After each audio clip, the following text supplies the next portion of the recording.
Com a paz do Senhor. Amém.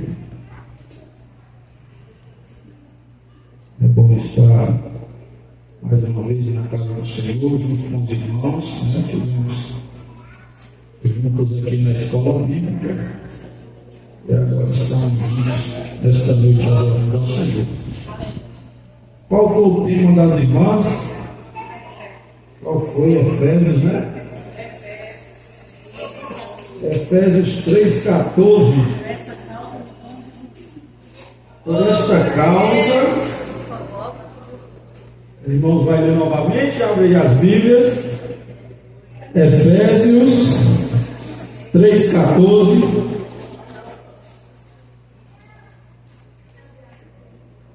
Todos acharam aí? Amém?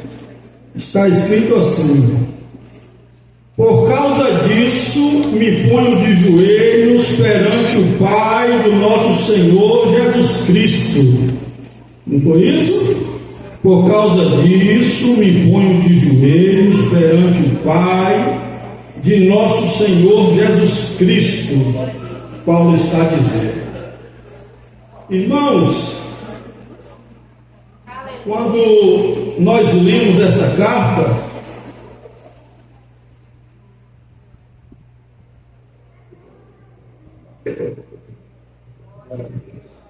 aleluia.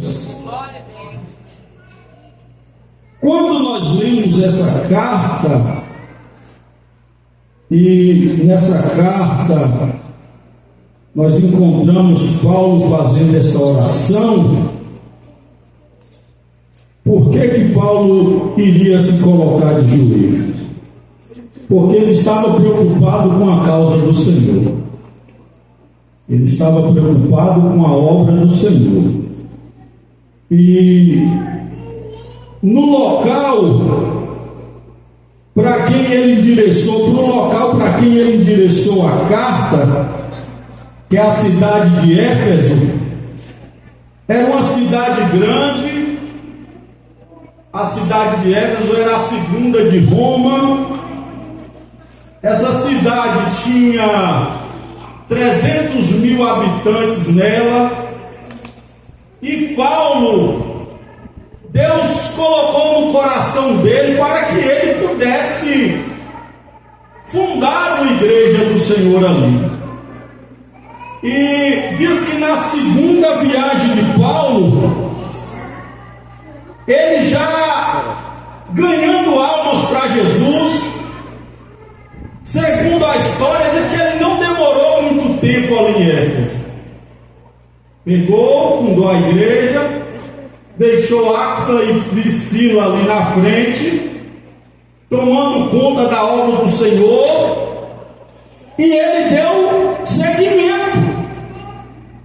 Saiu de Éfeso e foi embora ganhar alma, mas diz que depois de um período, ele retorna a Éfeso novamente, e diz que aí ele fica de 2 a 3 anos evangelizando o povo de Éfeso, e diz que foi um período onde Deus deu uma grande colheita de almas a Paulo, onde Deus deu muitas almas para que Paulo arrancasse das garras de Satanás. E o povo foi se convertendo. Diz que aqueles que viviam na magia ou na arte mágica, no misticismo, eles começaram a trazer os seus livros de magia e começaram a lançar na fogueira e colocar fogo, a ponto de o templo da deusa Diana começar a ter desfalque. Diz que tinha um homem ali que fazia as estatuetas de Diana e que ganhava em cima da idolatria por nome Demétrio, que ele ficou incomodado com aquilo. Ele viu que os seus recursos, aquilo que ele ganhava com a idolatria, já estava indo de mal a pior. E aí ele consegue se levantar contra Paulo e trouxe mais alguns que se levantou contra Paulo, e diz que tomando alguns companheiros de Paulo e quiseram até matar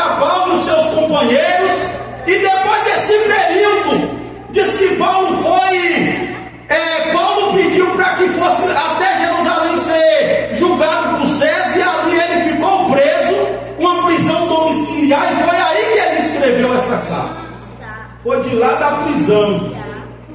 Ele parou um pouco, eu não sei se foi ele que escreveu, ou se Lucas, que era o seu companheiro, mesmo em prisão, Lucas estava com ele, estava ao lado dele. Eu não sei se foi ele ditando e Lucas escrevendo, mas eu sei que foi no período da prisão em Roma, que ele foi levado para Roma, foi que ele escreveu essa carta.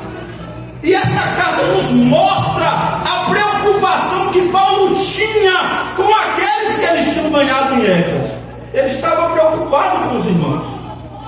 Ele começa dizendo aos irmãos o valor que os irmãos tinham, o preço que tinha sido pagado por eles através do sacrifício de Jesus. No capítulo 2 ele diz: olha, nós estávamos mortos, mas ele, pela morte dele, nos vivificou. Nós agora não somos mais separados, nós agora estamos juntos em Cristo. Em Cristo, porque Paulo tinha uma preocupação com eles. Então Paulo escreve essa carta para que eles não desanimassem. Paulo disse: olha, eu sou prisioneiro por vós, eu estou preso, eu estou sofrendo as tribulações, mas eu não quero que vocês desanimem, eu não quero que vocês parem de servir a Deus, porque o preço que era necessário ser pago, Cristo pagou. Aleluia. Cristo pagou. E aí Paulo, preocupado com os irmãos, aí Paulo disse: por essa causa eu me coloco de joelhos.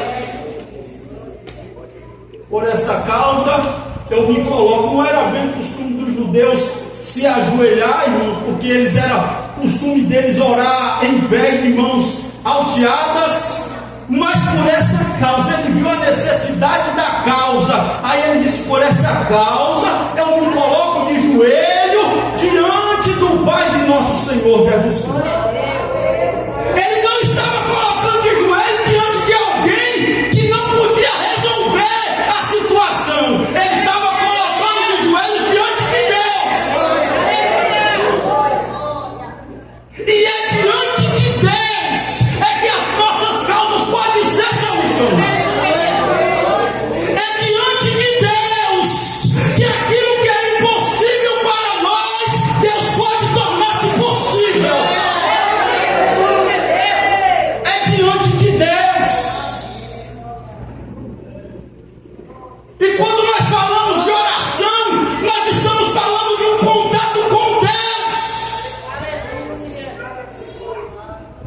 Me vem na mente aqui agora uma passagem que está lá em 1 Samuel capítulo 30. O 29 vai dizer que Davi, ele já tinha saído de Saul com seus 600 homens. Davi não mais servia Saul e passou a servir ao rei filisteu por nome Áquila. E diz que eles estavam indo para uma peleja e Davi iria com os filisteus a essa peleja. Mas diz que os capitães dos filisteus diziam ao seu rei, dizendo: olha, manda Davi voltar, porque quando nós estivermos na peleja e ele se levantar contra nós, quem é que vai fazer alguma coisa por nós se ele querer guerrear contra nós? E aquilo preocupou aos príncipes dos filisteus. E aí o rei tentou defender Davi, dizendo: olha, desde quando Davi abandonou Saul, que ele está me servindo, e ele é um anjo de Deus, ele está me servindo bem. Mas os príncipes disseram: não, manda ele voltar. E aí o rei dos filisteus disse: olha, Davi, volta, pode voltar, porque Davi já estava morando numa cidade filisteia, o nome Ziglag. E aí diz que Davi, ao amanhecer, Davi pegou seus homens e voltou para Ziglag. Quando Davi chega em Ziglag, diz que a cidade tinha sido alcançada pelos inimigos. Toda a família dos soldados tinham sido levados cativo. Quando eles chegaram e viram a cidade pegando fogo, a única coisa que veio no coração deles foi o desânimo.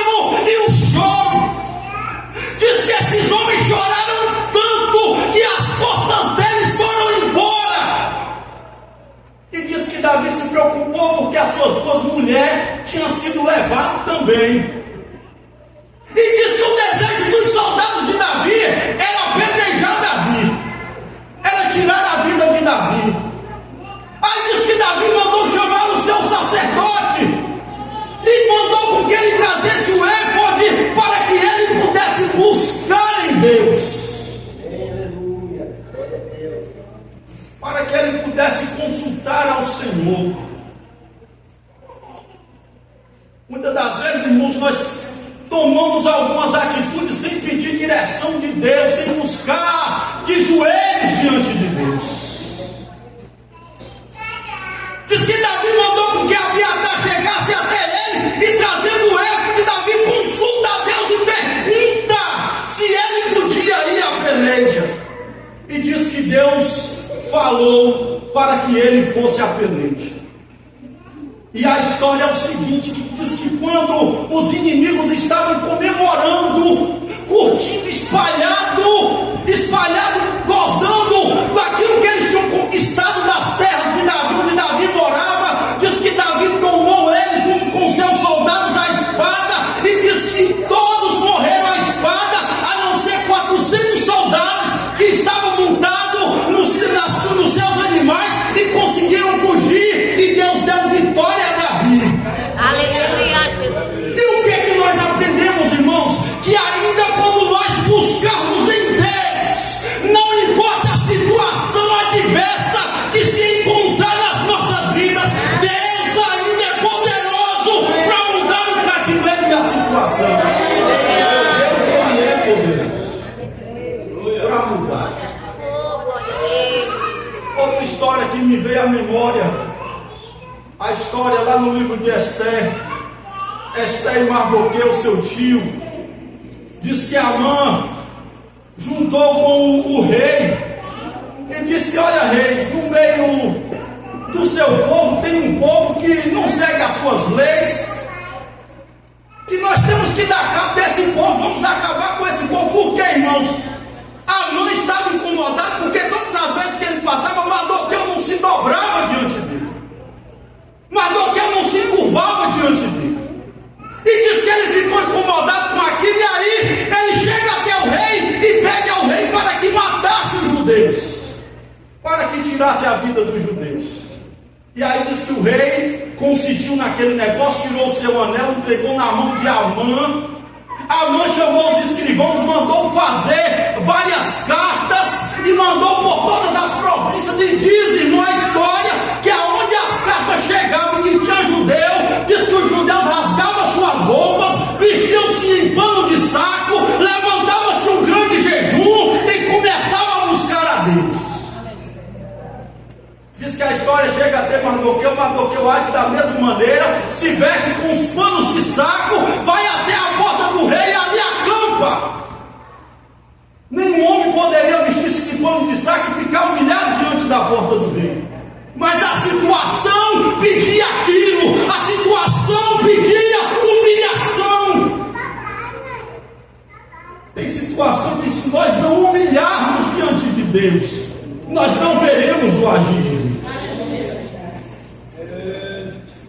Tem situação que, se nós não buscarmos em Deus, nós não usufruiremos da provisão de Deus.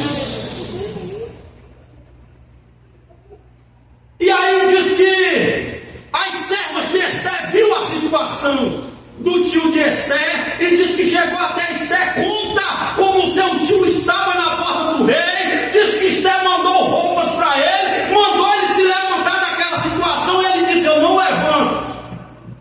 A situação aqui exige humilhação. A situação aqui exige boca no pó. Aleluia. Amando e decanta a palavra. A situação exige boca no pó, porque talvez assim ainda haja esperança. É, Jesus. Achou, decanta a palavra. Aí diz que Esther mandou um dos seus eunucos e mandou saber por que ele estava naquela situação. Ele contou para o eunuco de Esther, pegou a carta, entregou, mandou ele entregar na mão de Esther. Esther, agora recebendo a carta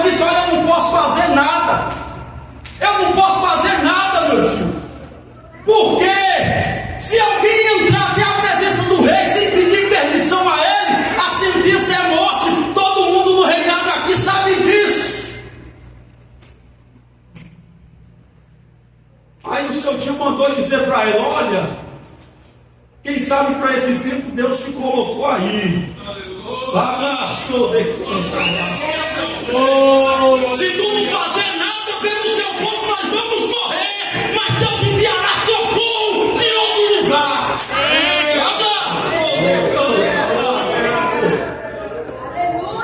Tu não pode até se mexer, mas Deus vai mandar provisão de outro canto.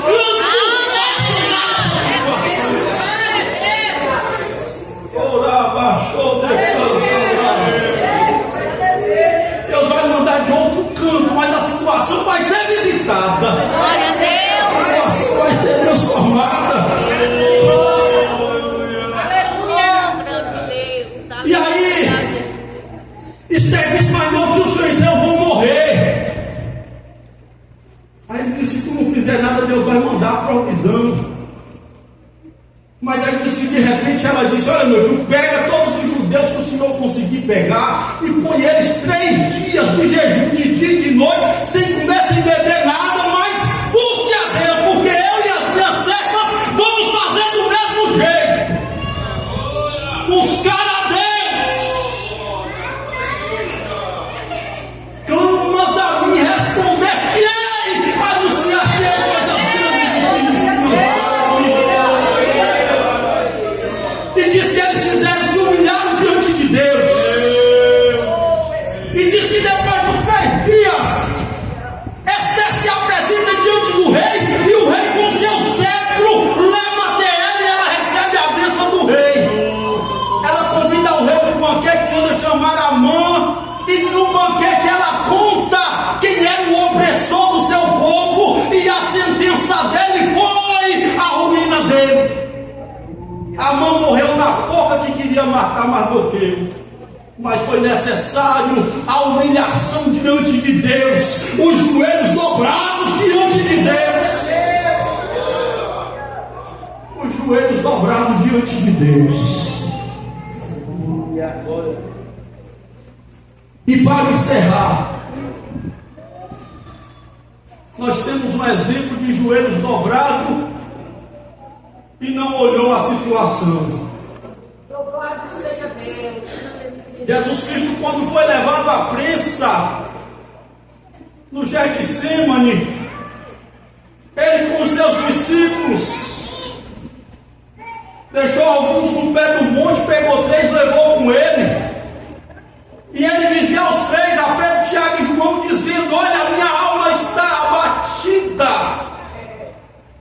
a minha alma está perturbada dentro de mim até a morte. Eu estou aqui com vocês, mas eu estou angustiado. Jesus Cristo dizendo para ele: a minha alma está abatida, mas vamos orar comigo.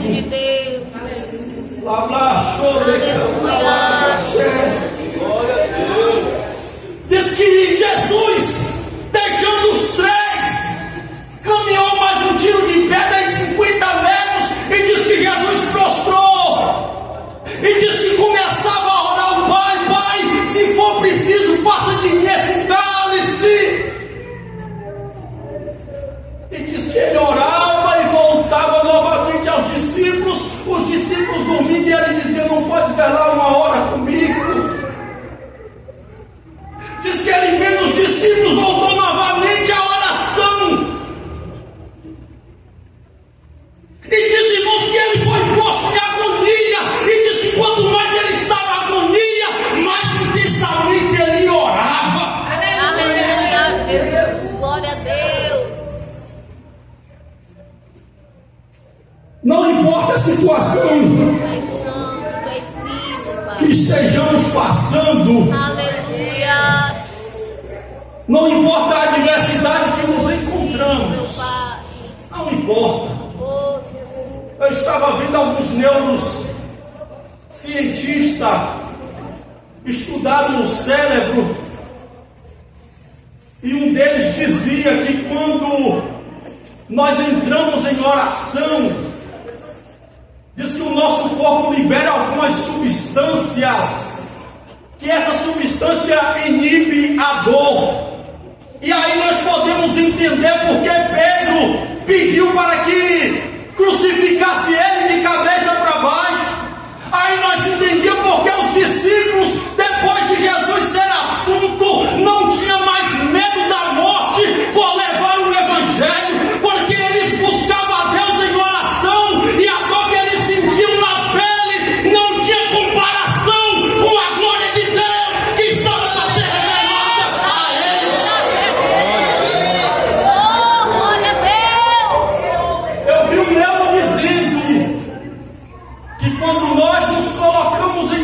oração. A oração, ela vale mais do que o sono.